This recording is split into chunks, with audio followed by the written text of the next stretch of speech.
and welcome to World News. Since you've probably watched at least 2 episodes by now, that means you must actually have some passing interest in our show. And for that, we thank you. As always, I'm Hannah Scarin. And I'm Rob Giada. And now the news. In the great spirit of midterm week, we're going to be presenting our stories today in short, palatable bites. This way, you won't have smoke coming out of your ears from information overload, which many suspect is the reason for that 2 a.m. fire alarm in iHouse.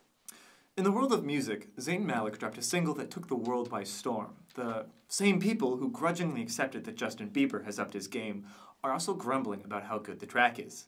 Tween girls everywhere, meanwhile, are saying, I like, totally told you so. Speaking of notable musical events, there is a massive Coldplay concert coming up on February 7th. Big names like Beyoncé and Bruno Mars are expected to perform as well. But the show is raising some controversy amongst animal rights activists as it is marketed to feature a brutal competition between panthers and horses for whatever reason. Continuing on in the world of sports, you may remember that Brazil is hosting this year's Summer Olympics. But don't book your flight to Rio just yet unless you're itching to start an epidemic. South America has recently been plagued by the Zika virus, an illness that can cause birth defects such as microencephaly in children if a pregnant woman is exposed. The virus is spread by the most common blood-sucking organism. No, not that one. That one. The mayor of Rio has said that the city will conduct thorough investigations of all facilities up to and during the games. This will include eliminating pools of stagnant water in the city whenever possible. Hopefully, this will keep the hundreds of thousands of expected visitors this summer from getting infected and spreading the disease to their home country. So, to anyone planning a vacation to South America in the near future, cancel it. Seriously, I can think of at least 6 other continents where you won't get a horrible bloodborne pathogen. Moving on to politics, Hillary Clinton continues to lose ground to Bernie Sanders nationwide.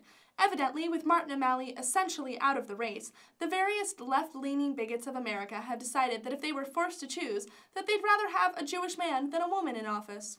Despite this, Madame Secretary will still probably win the Iowa caucus, or maybe has won by the time you're watching this, since we're filming this the day before the bloody thing has even happened. Unfortunately, the one writer we had who could predict the future left us for Vegas. In response to the news that Sarah Palin endorsed Donald Trump, Saturday Night Live created a skit with Tina Fey playing Palin. In response to the skit, Bristol Palin started a poll to ask whether Tina or her mom wore the sparkly sweater better. Tina Fey won.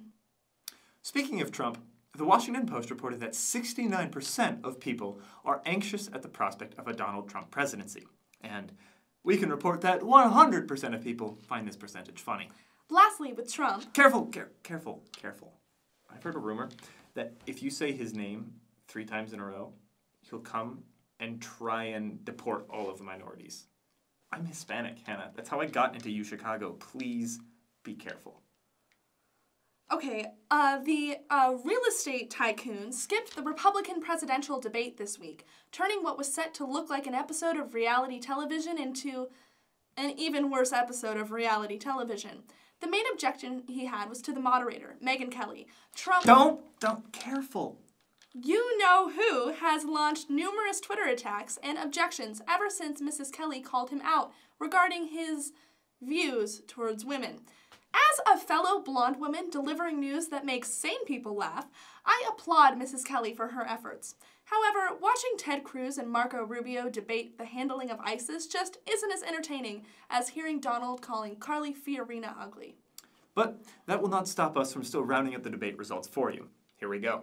Cruz held the lead and garnered some laughs from the audience. Rubio was able to gain some ground while talking about immigration, unlike the immigrants themselves, of course.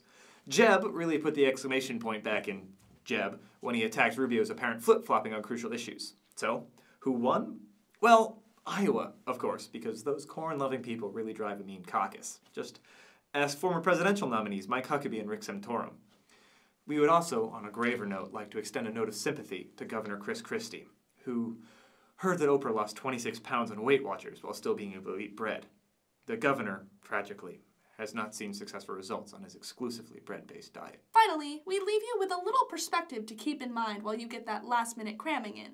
Scientists have just announced that our solar system may be much bigger than previously thought, with the discovery of a planet dubbed 2MASS J2126. This potential 9th planet orbits our sun at a distance 175 times that of Pluto.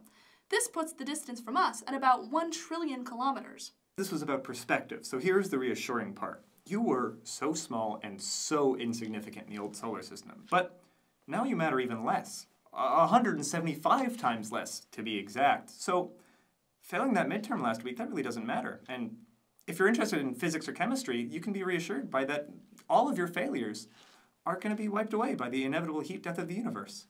Well, that's our show. Remember, you may be where fun goes to die. But at least that means we're somewhere important in the universe. Enjoy your day.